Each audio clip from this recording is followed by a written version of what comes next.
Icon को press कर देते हैं, नोटिफिकेशन आपको मिलते रहे जेआईबी सीआईबी और बैंक प्रमोशन के संबंध से। हमने बात करें जेआईबी का AFMB accounting and financial management for bankers question bank series number 5 है। यहाँ एक अनाउंसमेंट करना क्वेश्चन बैंक स्टार्ट करने से पहले।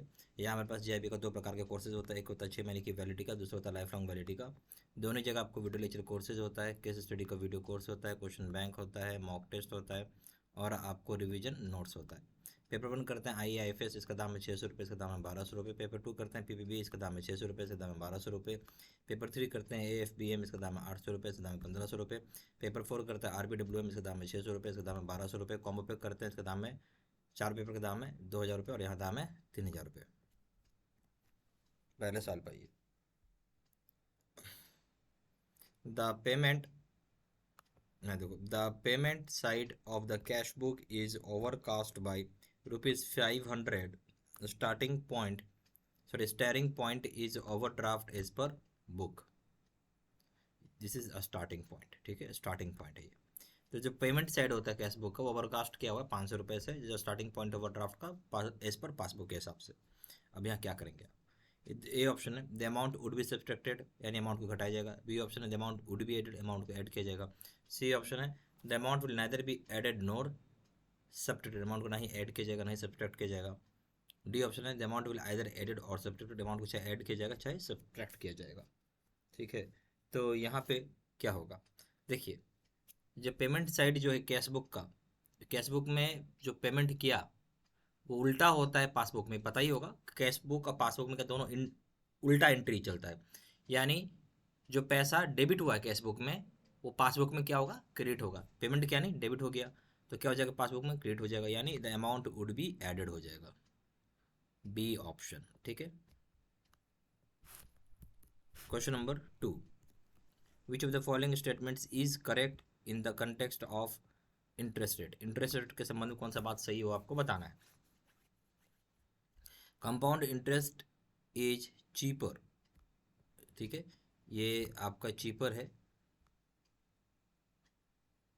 Compound interest is cheaper than simple interest rate, यानी कंपाउंड इंटरेस्ट रेट का सस्ता होता है सिंपल इंटरेस्ट रेट से। बी ऑप्शन है less frequent is the period of compounding, higher is the amount of interest. बोलता है जो पीरियड ऑफ कंपाउंडिंग है उसकी फ्रीक्वेंट कम होती है इसलिए हायर होता है amount of interest. C option है frequent is the period of compounding, higher is the amount of interest. जितना फ्रीक्वेंट होगा पीरियड ऑफ कंपाउंडिंग उतना ज़्यादा हायर अमाउंट ऑफ इंटरेस्ट होगा। डी ऑप्शन है effective rate is always less than the given annual compounding rate. जो effective rate of interest होता है वो हमें से कम होता है जो भी गिवन एनुअल कंपाउंडिंग रेट होता है। अब इसमें से आपको बताना कौन सा बात सही है। जो पहला बात बोल रहा है compounding interest is cheaper than simple interest, ये तो गलत बात है। कभी भी सिंपल नहीं होगा, कंपाउंड इंटरेस्ट हमेशा कॉस्टलियर होता है, ठीक है, चीपर नहीं होगा। चीपर की जगह क्या होता है, कॉस्टलियर।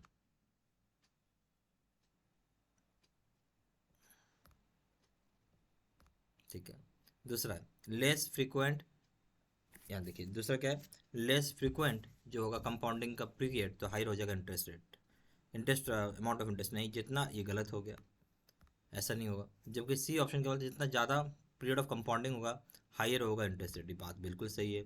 डी ऑप्शन बोलता है जो इफेक्टिव रेट होगा हमेशा कम होगा एनुअल कंपाउंडिंग रेट से, तो ये भी गलत हो गया आपका। डी ऑप्शन सही ऑप्शन हो जाएगा C. Question number 3, when a bond matures its maturity value is known है। जो बॉन्ड मैच्योर होता है उसकी मैच्योरिटी वैल्यू क्या बोलते हैं। ए ऑप्शन है मैच्योरिटी वैल्यू, बी ऑप्शन है रिडम्पशन वैल्यू, सी ऑप्शन है फेस वैल्यू, डी ऑप्शन है कूपन रेट। जब भी बॉन्ड मैच्योर होता है हम उसे रिडम्पशन वैल्यू बोलते हैं, B option. Question number 4, when coupon rate is which of the following is correct.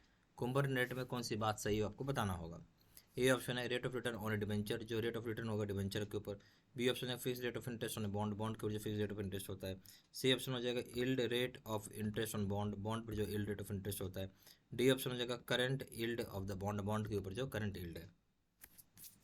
चौथा का बी हो जाएगा, यानी interest rate fixed rate of interest on bond, fixed rate of interest on bond, ये हो जाएगा इसका सही ऑप्शन बी। क्वेश्चन नंबर 5 में ये विच of the following best matches the description of A zero coupon bond. कौन इसमें बेस्ट मैच करता है जो डिस्क्रिप्शन होता है जीरो कूपन बॉन्ड का। ठीक है, ए ऑप्शन है it is issued at par in which interest is included not paid in the cash. बोलते हैं जब इशूड होता है एट पार में तो वहाँ इंटरेस्ट को इंक्लूड किया गया है जो कि पे नहीं होगा कैश में। बी ऑप्शन हो जाएगा it carries a fixed rate of interest, fixed rate of interest carry करता है। सी ऑप्शन हो जाएगा it is issued at a discount to the face value without any interest payment. बोलते हैं issue होता है फेस वैल्यू से discount में बिना कोई इंटरेस्ट पेमेंट किए हुए। डी ऑप्शन हो जाएगा एनी ऑफ द अबव, इसमें से कोई बात सही है। तो यहाँ क्या हो जाएगा, जो पहला जो पॉइंट बोला ए ऑप्शन बोलता है कि it is issued at par which in which interest, जो बोलता है जो इशू किया गया at par, which is issued at par in which interest is included and not paid in cash. तो क्या बोलता है कैश में पे नहीं होता इंटरेस्ट और यहाँ इंटरेस्ट इंक्लूड किया हो गया है एट पार में, तो ये गलत है। फिर इट बी ऑप्शन है it carries fix interest, fix rate of interest, ये भी नहीं होता किसी प्रकार का, जीरो कूपन ही नाम है। जब जीरो कूपन का मतलब क्या है, जीरो इंटरेस्ट रेट है उस पर, जीरो कूपन का मतलब है जीरो इंटरेस्ट रेट है। सी ऑप्शन है कि बोलता है इसको फेस वैल्यू की जगह it is issued at discount to face value without any interest payment.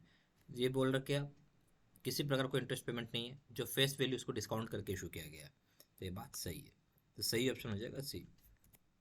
Question number 6 में आइए, on which of the following instrument only interest is paid and the instrument has no maturity period. बोलता है इनमें से कौन सा instrument है जहाँ पे सिर्फ इंटरेस्ट पे होता है उस इंस्ट्रूमेंट में और किसी प्रकार का कोई भी मैच्योरिटी पीरियड नहीं होता। ए ऑप्शन हो जाएगा एन्युटी, बी ऑप्शन है परपेचुअल बॉन्ड, सी ऑप्शन है नेगोशिएबल बॉन्ड, डी ऑप्शन है जीरो कूपन बॉन्ड। ठीक है, तो अब यहाँ समझते हैं, यहाँ बोलता है क्या ऐसा इंटरेस्ट है, सॉरी ऐसा इंस्ट्रूमेंट है जिसपे क्या है केवल, बहुत ध्यान से केवल इंटरेस्ट आपको मिलेगा और उस पर कोई मैच्योरिटी पीरियड नहीं होता, सीधा सा हो जाएगा परपेटुअल बॉन्ड। इसमें इंटरेस्ट केवल मिलता है और किसी प्रकार का मैच्योरिटी पीरियड नहीं होता, बी ऑप्शन। क्वेश्चन नंबर 7 में आइए, when a firm is not been able to locate the difference in the total of trial balance and wants to prepare the final account. अगर कोई फर्म लॉकेट नहीं कर पा रहा है अंतर टोटल का, ट्रायल बैलेंस का, और वो चाह रहा है प्रिपेयर करना फाइनल अकाउंट को, तो क्या करना होगा। ए ऑप्शन है it will ignore difference, difference को नज़रअंदाज करेगा वो। बी ऑप्शन हो जाएगा the difference will be placed in the suspense account, suspense account में डिफरेंस को हम प्लेस करेंगे। सी ऑप्शन हो जाएगा difference will be placed in any account having substantial balance, जो अंतर होता है उसको हम प्लेस करेंगे किसी भी अकाउंट में जहाँ सब्सटेंशियल बैलेंस होता है। डी ऑप्शन हो जाएगा difference will be adjusted to the capital account, capital account में डिफरेंस को एडजस्ट किया जाता है। सही ऑप्शन क्या हो जाएगा, सही ऑप्शन यहाँ हो जाएगा कि जो डिफरेंस होता है उसको हम प्लेस करेंगे सस्पेंस अकाउंट में, सही ऑप्शन हो जाएगा बी। क्वेश्चन नंबर 8 में आइए, interest rate elasticity is calculated as under. Interest rate elasticity को कैलकुलेट किस प्रकार से किया जाता है। ए ऑप्शन हो जाएगा, ए ऑप्शन हो जाएगा percentage change in maturity value of bond in period T, percentage change in the yield of to the maturity bond. फिर बी ऑप्शन है percentage change in the price of bond in period T divide by percentage change in the yield to maturity bond. C option है आपके पास percentage change in the price of the bond in period T, percentage change divide percentage change in the maturity value of the bond. D option है total change in the total, ये percentage है, this is total percentage change in the price of the bond in period T divided percentage change in the yield to maturity for a bond. सही option क्या है, देखिए इस case में सही option हो जाएगा आपका परसेंटेज चेंज, जो प्राइस हो रहा है बॉन्ड का इन पीरियड टी में, डिवाइड कर देंगे percentage change in yield to maturity of a bond for a bond. सही ऑप्शन हो जाएगा B.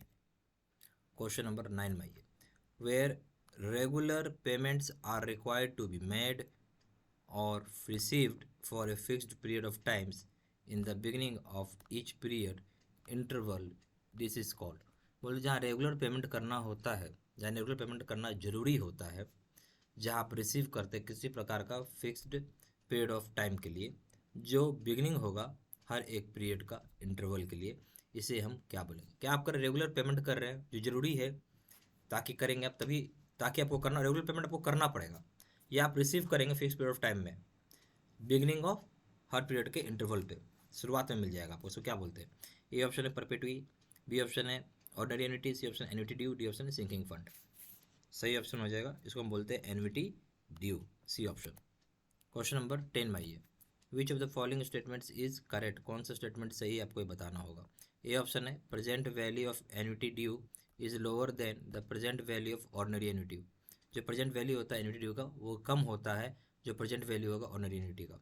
B option present value of annuity due is higher than the present value of ordinary annuity. जो present value होता है annuity due का वो higher होता है present value of ordinary annuity से। सी ऑप्शन है present value of annuity due is equal to the present value of ordinary annuity. जो प्रेजेंट वैल्यू होता है एन्युटी ड्यू का वो इक्वल टू होता है present value of ordinary annuity से। डी ऑप्शन हो जाएगा present value of annuity due can be higher और lower than the present value of ordinary annuity depending upon the circumstances. तो बोलते प्रेजेंट वैल्यू जो annuity due का वो higher होगा, चाहे लोअर भी हो सकता है, जो प्रेजेंट वैल्यू ऑर्डनरी एन्युटी का डिपेंड करता है क्या सर्कमस्टांसेस है। तो यहाँ पे क्या हो जाएगा, देखिए इस केस में जो सही ऑप्शन हो जाएगा वो हो जाएगा आपका बी, कि प्रेजेंट वैल्यू जो होता है एन्युटी ड्यू का वो ज़्यादा होता है जो प्रेजेंट वैल्यू ऑर्डनरी एन्युटी से। सही ऑप्शन बी। यहाँ हमारे पास जेआईबी का दो प्रकार का कोर्सेज है, एक है 6 महीने की वैलिडिटी का कोर्स है, दूसरा लाइफ लॉन्ग वैलिडिटी का कोर्स है। दोनों जगह आपको वीडियो लेक्चर कोर्सेज मिल जाएगा, केस स्टडी का वीडियो मिल जाएगा, क्वेश्चन बैंक मिल जाएगा, मॉक टेस्ट मिल जाएगा और रिवीजन नोट्स मिल जाएगा। पेपर 1 करते हैं IEIFS, इसका दाम है 600 रुपये, इसका दाम है 1200 रुपये। पेपर 2 करते हैं PPB, इसका दाम है 600 रुपये, इसका दाम है 1200 रुपये। पेपर 3 करते हैं AFBM, इसका दाम है 800 रुपये, इसका दाम है 1500 रुपये। पेपर 4 करते हैं RBWM, इसका दाम है 600 रुपये, इसका दाम है 1200 रुपये। अगर आप कॉम्बो पैक करते हैं चारों पेपर एक साथ करते हैं, इसका दाम है 2000 रुपये, इसका दाम है 3000 रुपये। ज़्यादा जानकारी के लिए फ़ोन करके पूछ सकते हैं। फ़ोन नंबर हो जाएगा 4x9 6851 या फिर वेबसाइट पर जाकर डायरेक्टली ऑनलाइन ऑर्डर प्लेस कर सकते हैं। वेबसाइट हो जाएगा www.jibcabstudymaterial.com। ईमेल आईडी हो जाएगा seedsina123@gmail.com। ये सारी इन्फॉर्मेशन मैं इसी वीडियो के डिस्क्रिप्शन बॉक्स में डाल दिया। Thank you very much.